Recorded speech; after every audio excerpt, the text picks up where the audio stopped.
Welcome to NarrativeNook audio tales where enchanted stories come to life. If you enjoy our stories, please subscribe, like and share to support our channel. Enjoy listening. Not exactly a strong swimmer, Roxanne did just enough for the children's entertainment. Then, under the guidance of the crew, she returned to the surface to take a quick shower. Subsequently, she changed back into her own clothes before she made her way out. Led by Lucian, the children were already waiting for her outside the changing room.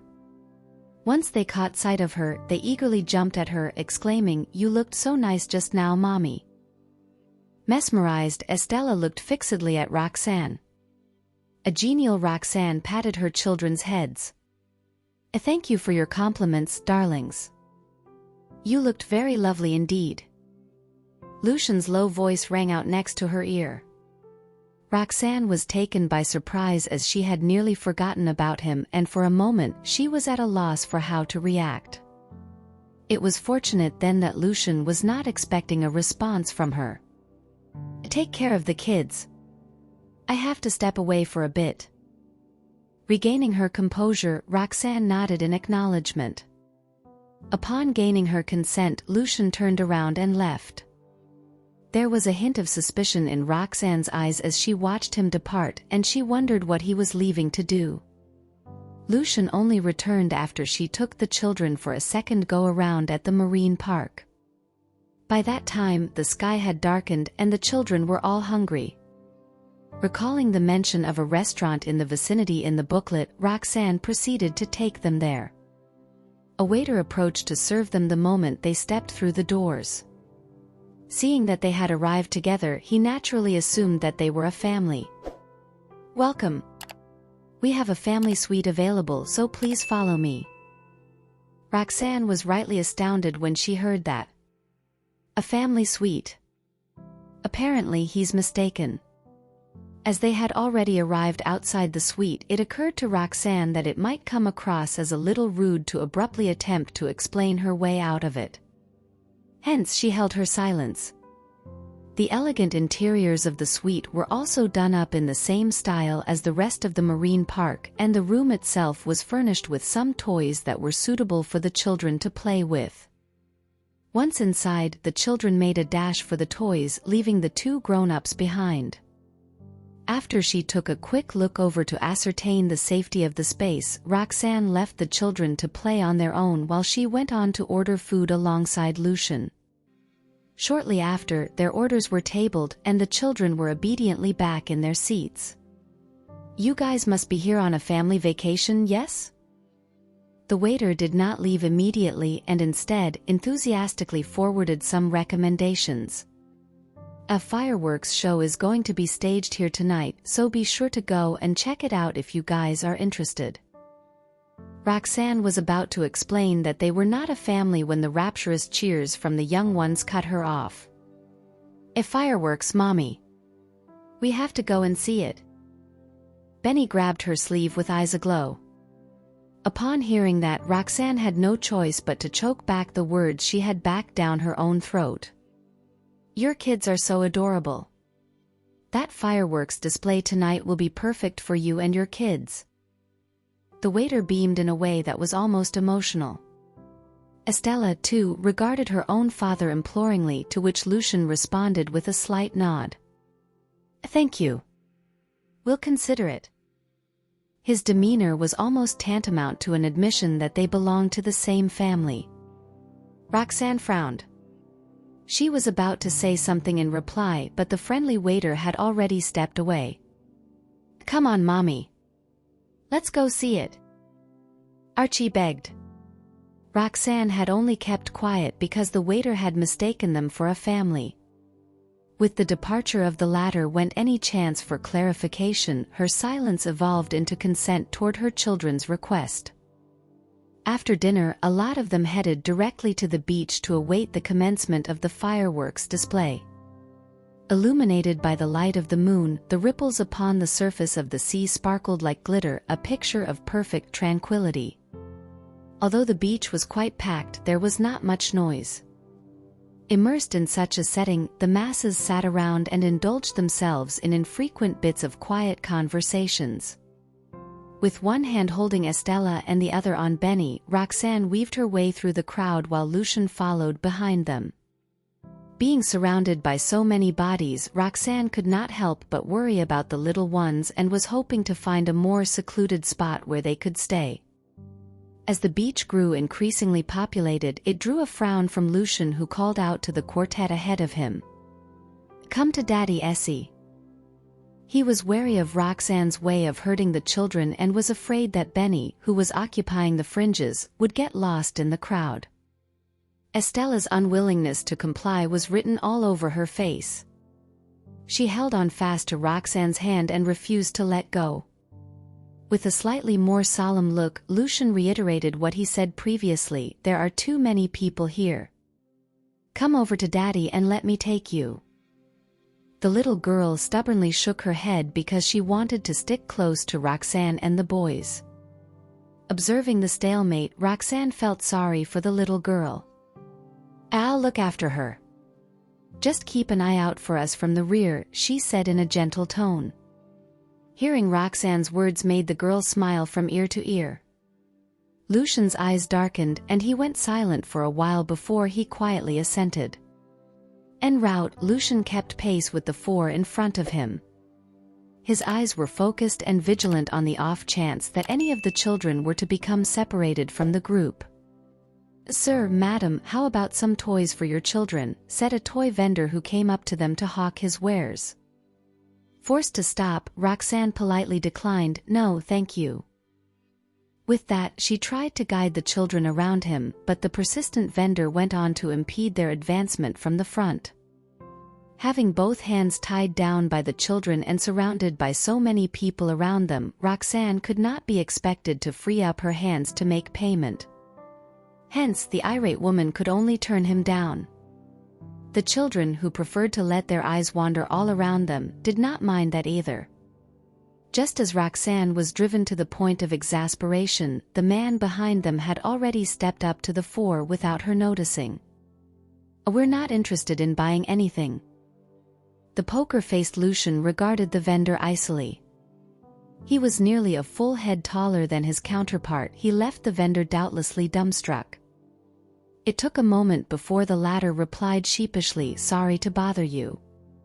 With that, the man promptly turned and vanished into the crowd.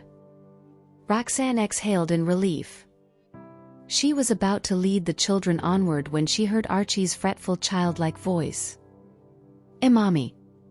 Her heart tensed up when she heard the boy's voice. Benny's gone, Mommy." The overwrought boy clutched her hand with the inside of his palms slicked with sweat. He distinctly recalled holding his younger brother's hand, but in retrospect, he had no idea when exactly his own brother went missing.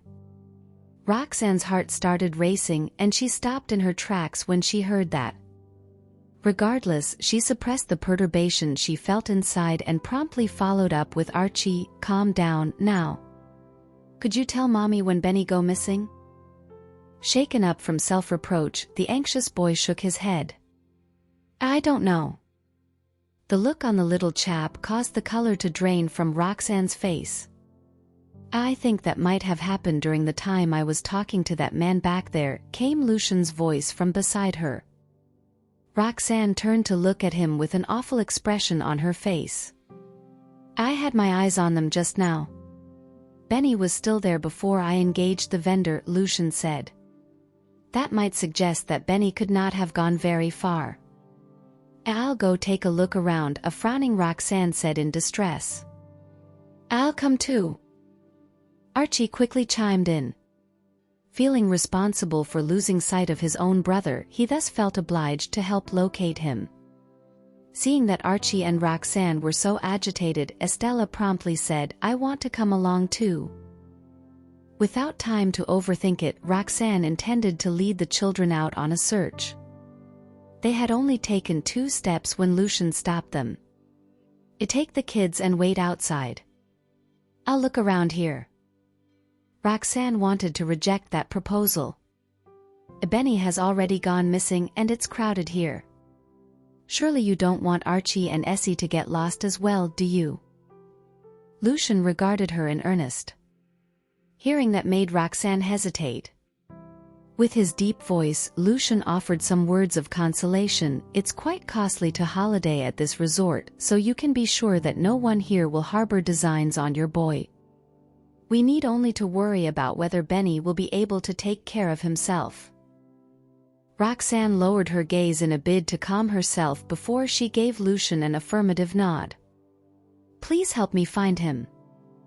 Lucian acknowledged her before turning around to wade into the crowd, whereas Roxanne squeezed her way out with the children in tow. Does Benny have his watch on, Mommy? Reminded Archie when they arrived somewhere with fewer people around. Roxanne lowered her eyes to regard the boy who pointed at the watch around his own wrist. Those watches that each brother possessed could pinpoint their own location via GPS. Roxanne became deeply annoyed with herself that in her disquietude she had allowed such an important matter to slip her mind. When she recovered her composure, she immediately pulled out her phone to track her younger son's position. After a series of operations, she saw that the positional marker indicated that the watch was inside the hotel and had not moved an inch since. Benny did not put it on when we came out today because he was apparently too lazy. Staring at the red marker on the screen, Roxanne could not prevent her own eyes from reddening. It was the first time something of that sort had happened since Benny was raised in her care. Despite Lucian's assurances that there would not likely be anyone with criminal intent against children present there, Roxanne could not repress her own worries. Benny must be so afraid to be separated from us. Seeing that his own mother was on the verge of tears, Archie bowed his head in contrite. I'm so sorry, Mommy. It's my fault for failing to take care of Benny. Looking down at Archie beside her, Roxanne suppressed the uneasiness she felt inside and patted the boy's head reassuringly. It's not your fault. It's mine. I'm the one who failed to take care of you guys. She would never have allowed the children to be brought into such a crowded area had she known any better. But at that point it was too late for regrets. Estella was very worried about Benny as well. Seeing Roxanne and Archie feeling so down, the girl blinked and lightly tugged at the corner of Roxanne's top. Roxanne turned to look, only to see a concerned-looking Estella stand with her arms spread wide. Hug me, Miss Jarvis. Roxanne felt her heart ache. She squatted down and pulled both kids into her arms, tears welling up in her eyes. Don't be sad, Miss Jarvis, Daddy will find Benny. Estella did her utmost to try to comfort Roxanne. Patting Estella on the head, Roxanne quietly nodded, for she feared that she might sound nasal if she tried to speak. Lucian's face gradually turned grim as he could not locate Benny after searching the crowd alone. Although he was certain no one there would harbor ill intent toward Benny, he could not help feeling worried at that moment. Sir, the toy vendor shuffled over again. Upon seeing Lucian's face, the vendor stopped talking abruptly. Inexplicably, he felt that the aura enveloping Lucian's body was immensely intimidating, as if Lucian was about to swallow him whole. Upon regaining his senses, the vendor cleared his throat and attempted to leave as if nothing had happened. However, just as he turned on his heel, a large hand seized his shoulder. Needless to say, that hand belonged to Lucian. The vendor's heart trembled. He carefully turned his head around. Sir, how may I help you? Lucian stared at him coldly. Benny would not have gone missing if it wasn't for this person's sudden appearance. The vendor developed goosebumps all over his body under Lucian's intense gaze, and he could do nothing but wait for Lucian to speak. When you tried to sell us the toys earlier, did you see where the little boy on the far side went? Lucian questioned him coolly. The vendor trembled uncontrollably after hearing that. He replied in a quavering voice, No, I didn't see where he went. Lucian's gaze darkened. His voice sounded more stern than before. You can get lost now. Don't ever think of reappearing in this resort. With that, Lucian strode away without waiting for the vendor to say anything. The vendor slowly returned to his senses. He was frightened by Lucian's words but did not take them seriously. After all, Lucian looked no different from a tourist. He wondered who Lucian was to decide whether he could reappear at the resort or not. With that thought in his mind, he turned around, wanting to approach the rest of the crowd to sell his toys. Just then, a series of footsteps sounded behind him. The next second, a large hand clasped his shoulder. "Excuse me. Our boss said that you are not welcome here." A man's voice reverberated beside the vendor's ears. Before the vendor could make sense of the turns of events, he was already being dragged away from the beach. After Lucian's subordinates were done dealing with the vendor, they hastily dispersed themselves among the crowd to resume their search for Benny. Earlier, they had received instructions from their superior informing them of the owner of the resort's dissatisfaction with that place. The first issue was the vendor's presence, which disrupted the peace at the resort. More importantly, the owner of the resort, Lucian, had so rarely visited the resort but proceeded to lose his child because of the overwhelming crowd. Everyone had hurried over after they were made aware of Benny's disappearance. "I heard the child who went missing is a little boy, but I thought Mr. Farwell's child is a little girl," one of the employees asked his colleague in bewilderment. Another employee reminded, regardless of the child's gender, that child must be someone Mr. Farwell regards with utmost importance since he said so. "We should hurry up and locate the child." The employee who asked the question sheepishly agreed. With the help of almost all the staff in the resort in conducting a search that lasted nearly half an hour, they finally found Benny at the ongoing band concert held in the middle of the beach. Watching Benny standing beside the band, the employee could not help but feel uncertain if Benny was Lucian's missing child. After all, Benny did not appear anxious. Instead, he was even eyeing the drum set of the band with eyes gleaming in excitement. The employee wondered if any child who got lost would behave in that manner. After a few seconds of hesitation, he cautiously took a picture of Benny and sent it to his superior. He received a reply swiftly, "Watch over that child closely. Mr. Farwell will be there at once." Meanwhile, Roxanne was getting impatient after waiting for a long time with Archie and Estella. However, she had no choice but to wait in distress because she was worried about Archie and Estella whenever she recalled Lucian's words. Suddenly her phone vibrated. Roxanne frowned and instantly picked up the call without hesitation. "We found Benny. He's watching the band's performance. I've already instructed someone to keep an eye on him. Come over." Lucian's deep voice sounded. Roxanne felt relieved after hearing that. She immediately expressed her gratitude. "Thank you. I'll be there immediately." On the other end of the line, Lucian grunted in response before hanging up the call and hurrying to Benny's location first. "Have they found Benny?" Archie asked carefully after taking in his mother's expression. Roxanne nodded slightly and flashed a reassuring smile at him. Archie appeared more agitated than his mother.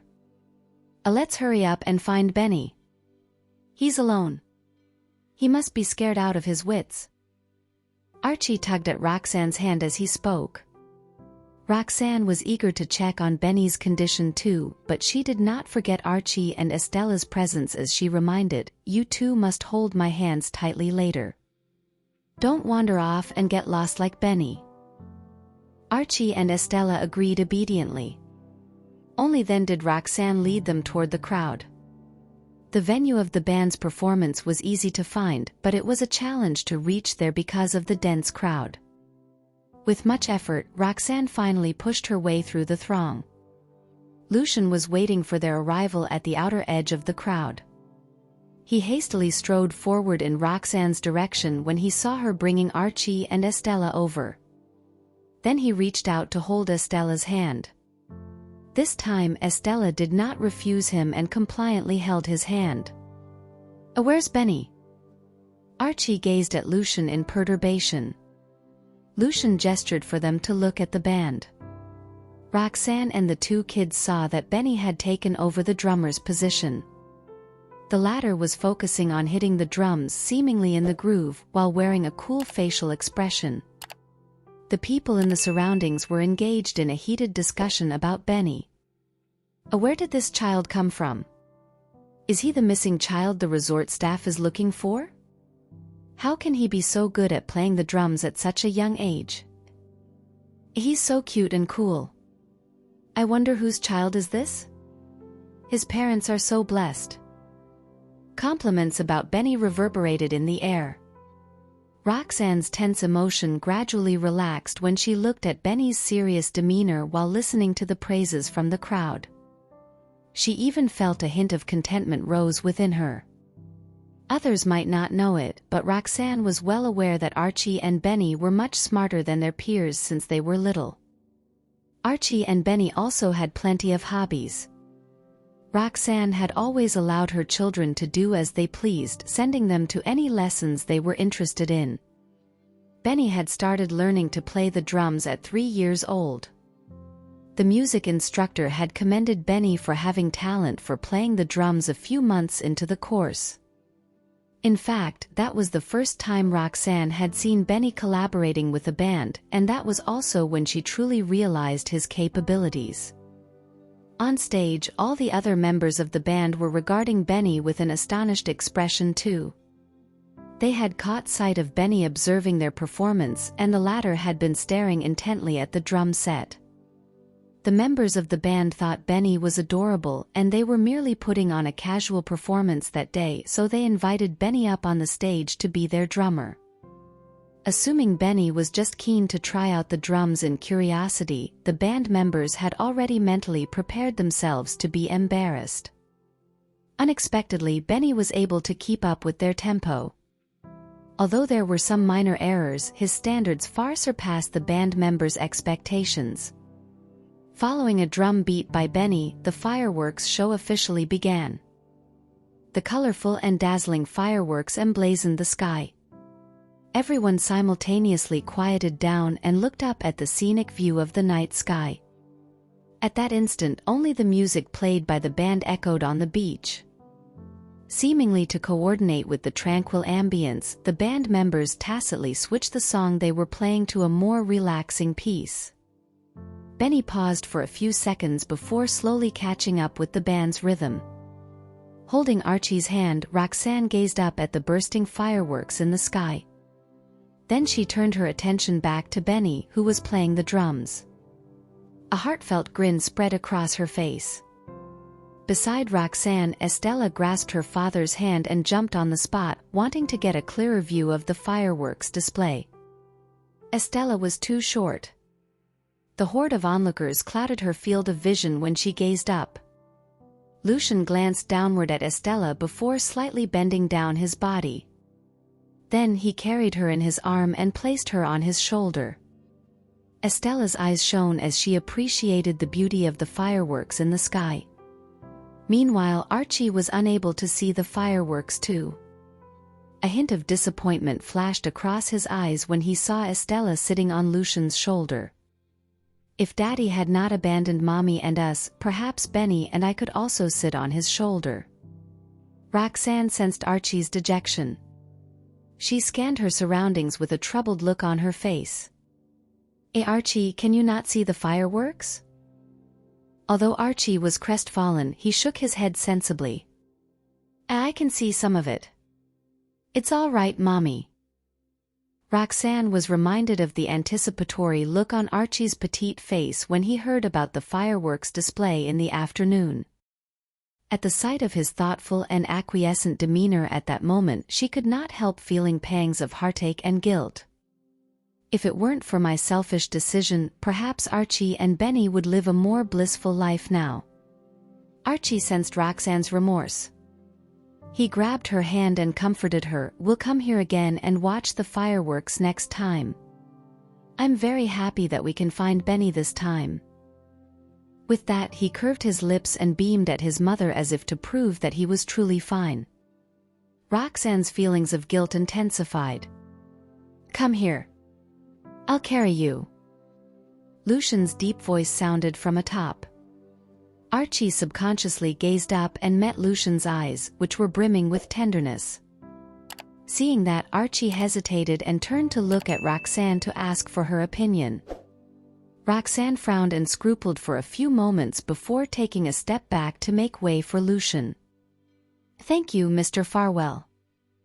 She had caused Archie and Benny to be left out from indulging in fatherly affection for so many years. Although they had yet to realize their relationship with Lucian, Roxanne could not bring herself to deprive Archie and Benny of the opportunity to enjoy paternal love anymore. Archie's eyes gleamed when he saw his mother agreeing. Still, he hesitated when he looked at Lucian. Archie knew Roxanne did not fancy Lucian, so he could not shake off the feeling that he was betraying his mother if he allowed Lucian to carry him. "If you don't hurry up, the fireworks display will end soon," Lucian reminded with his brows raised after taking in Archie's ambivalence. Roxanne gave her son a reassuring look. "I'll let Mr. Farwell lift you so you can see the fireworks." Upon hearing that, Archie finally stretched out his hand in Lucian's direction. With one hand supporting Estella, who was sitting on one side of his shoulder, Lucian leaned sideways slightly and placed Archie on the other side of his shoulder effortlessly. That was the first time Archie had sat in such a high position. A look of pleasant surprise spread across his face as he gazed down and noticed a sea of heads covered in black hair. He looked up again at the night sky when the sound of fireworks exploding rang beside his ears. The brilliant lights of the fireworks seemed exceptionally mesmerizing when viewed from the reflections in the kids' eyes. Roxanne stood carefully beside Lucian while gazing up at the night sky. Nevertheless, she constantly glanced at Archie and Estella from the corner of her eye, fearing they might fall from Lucian's shoulders. Fortunately, both of them were safe until the end of the fireworks show. Archie felt slightly reluctant to get down afterward because that was the first time he had sat on his father's shoulder. However, he did not reveal his emotions. Instead, he submissively allowed Lucian to put him down on the floor and thanked the latter politely. "Thank you, Mr. Farwell." Lucian merely nodded in response without saying a word. The crowd was still immersed in the romantic atmosphere of the fireworks show. Suddenly, the band on stage went silent. Roxanne had been keeping an eye on Benny's whereabouts, so she had instantaneously noticed the changes on the stage and shifted her gaze in that direction. She saw Benny stepping out from behind the drum set and standing in the middle of the stage while holding a microphone. As if to help Benny, the guitarist casually plucked the strings on his guitar to attract everyone's attention to the stage. "Ahem. Everyone, please listen to this little boy. He has a favor to ask from all of you." The lead singer cleared his voice and requested for the audience to hear Benny out. Hearing that, Roxanne and the others could already guess what Benny was about to say. Staring at his solemn expression on stage, Roxanne felt contented and even teared up a little. "Hello, everyone. My name is Benny." The little boy's childish voice magnified and resonated throughout the venue as he spoke into the microphone. Benny did not appear nervous or afraid despite facing the huge crowd.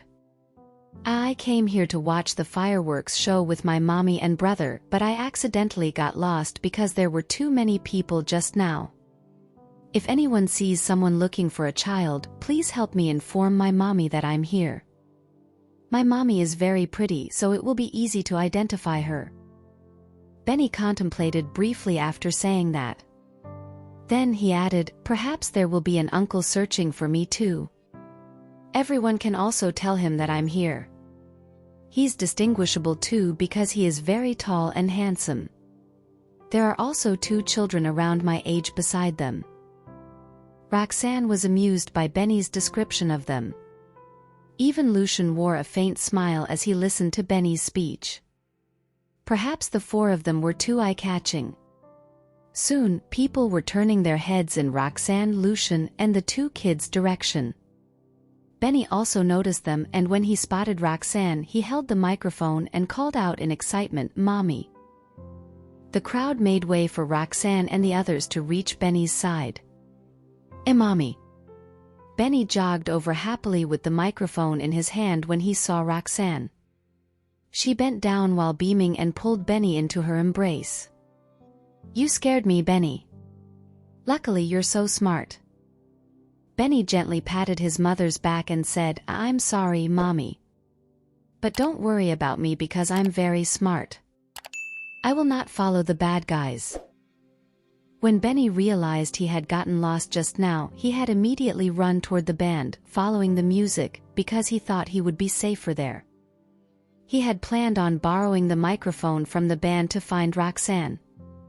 Fortunately, the band members were kind and friendly.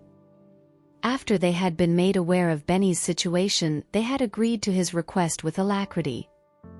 Benny turned on his heels and sensibly expressed his gratitude to the band members.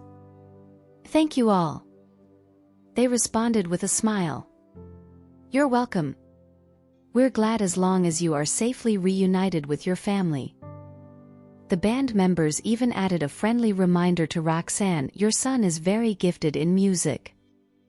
If you can afford it, we suggest you send him to a music academy to receive proper lessons. Roxanne grinned in agreement. I'm sorry, Benny. Archie apologized to his brother when the crowd shifted their attention away from them.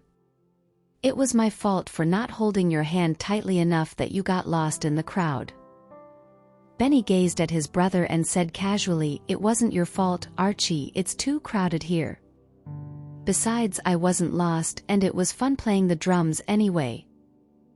Archie frowned for several seconds before nodding slowly. I will hold your hand tightly next time, he promised, and never allow something like this to happen again. Benny nodded vigorously as he squeezed his brother's hand. Estella came over to join the fun. Me too. I'll hold both your hands. The little girl clutched Benny's hand as she spoke. Touched to see the three children walking hand in hand with similarly solemn expressions, Roxanne smiled gratefully. Come, Benny, she said gently. Thank Mr. Farwell. Benny appeared to be surprised by her words. Mr. Farwell was the one who found you, Roxanne said. The boy glanced up at the man before him. As Lucian was standing with his back against the moonlight, Benny could not see his expression at that moment. Nevertheless, the boy obeyed his mother by expressing his gratitude. Thank you, Mr. Farwell. Lucian nodded non-committally. No problem. You were clever enough to wait here. The boy was taken aback by his father's compliment. He stroked his nose awkwardly. The crowd on the beach thinned out after the fireworks show. Despite Roxanne's reservations, she took the children for a walk at the beach, considering that they might be still fearful. The weather was lovely and the water was placid. As the children wanted to go to the beach, Roxanne let go of their hands and allowed them to run toward the shore while she waited on the side. Archie, Benny looked at Estella, who was beside him cautiously. Was it really Mr. Farwell who found me? Archie nodded. Mommy was panicking earlier.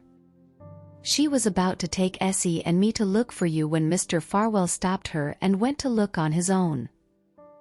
Benny glanced at Lucian, who was standing not far away, with a complicated mix of emotions within him. It was fortunate that Mr. Farwell found you in time. Otherwise, Mommy would have really cried. Archie's heart twinkled with guilt when he thought about how anxious Roxanne had been. Because of that, the boy had to thank his father despite not liking him. Benny was full of regret when he learned that Roxanne had been on the verge of tears. Did I not thank Mr. Farwell enough earlier? As he was unaware of the situation, he had only thanked him because his mother had told him to. Looking back on it now, he felt a little guilty. Although he did not like his father, he thought he should thank him properly for doing their mother such a big favor. Archie smiled at his brother, who still looked dejected. Mommy will thank him for you. He glanced toward the two adults. Besides, Mr. Farwell would probably want Mommy to thank him. Deep in thoughts, the two boys gazed at their parents. Estella, on the other hand, was busy amusing herself. Roxanne did not know what the children were thinking. Seeing that it was getting late, she called out to the children, "Are you done playing? It's getting late and we should head back. We'll come back tomorrow." The children ran toward them, while Benny ran straight toward Roxanne, who noticed that the child's expression was odd. "What's the matter?" she asked as she leaned over to pull him into her arms. "I'm sorry, Mommy," the boy answered glumly. "I will remember to stay by your side next time and not wander off." Roxanne was confused. They were doing fine when they were out playing earlier. Why is he mentioning this all of a sudden? Roxanne caressed the boy's head lovingly upon noticing his solemn expression. "I know," she said tenderly. "Thank you, darling. I will do a better job protecting you as well." "I will protect Benny too," Archie chirped. Roxanne pulled the two boys in for a hug. Meanwhile, Estella, who was standing forlornly on her own, looked a little crestfallen as she watched the two boys in Roxanne's arms. The scene did not go unnoticed by Lucien. He watched as his daughter stood pitifully at the side, and a strange feeling welled up within him. Although he understood that Roxanne was comforting the boys because she had been shaken by the events earlier, he nevertheless wondered how Roxanne would feel if she knew that Estella was also her child and that she had neglected the girl on more than one occasion. Lucien scowled at the irony of that thought and reached out to Estella. Gazing enviously at the two boys, the girl took her father's hand. "It's getting late," Lucien said in a low voice. "We should head back." His words roused Roxanne from her reverie. She slowly let go of the two boys, stood up, and led them to follow Lucien. Roxanne was about to bring the two boys up upon arriving back at the hotel when she felt a pair of resentful eyes on her back.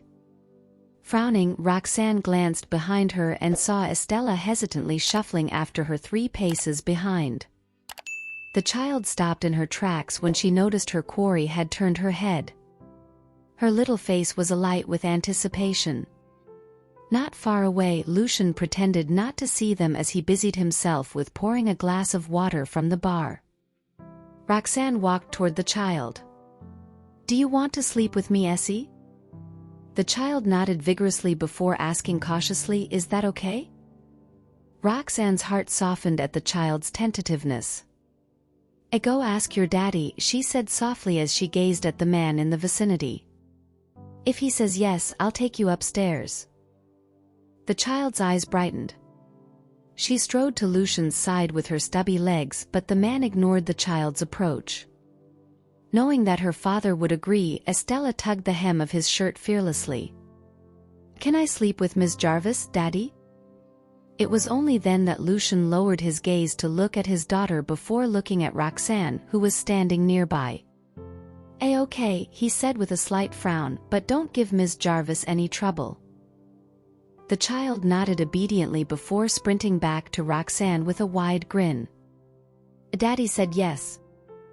Roxanne returned the smile as she caressed the child's head, then said to Lucien, "I'll take Essie upstairs, then." The man nodded casually.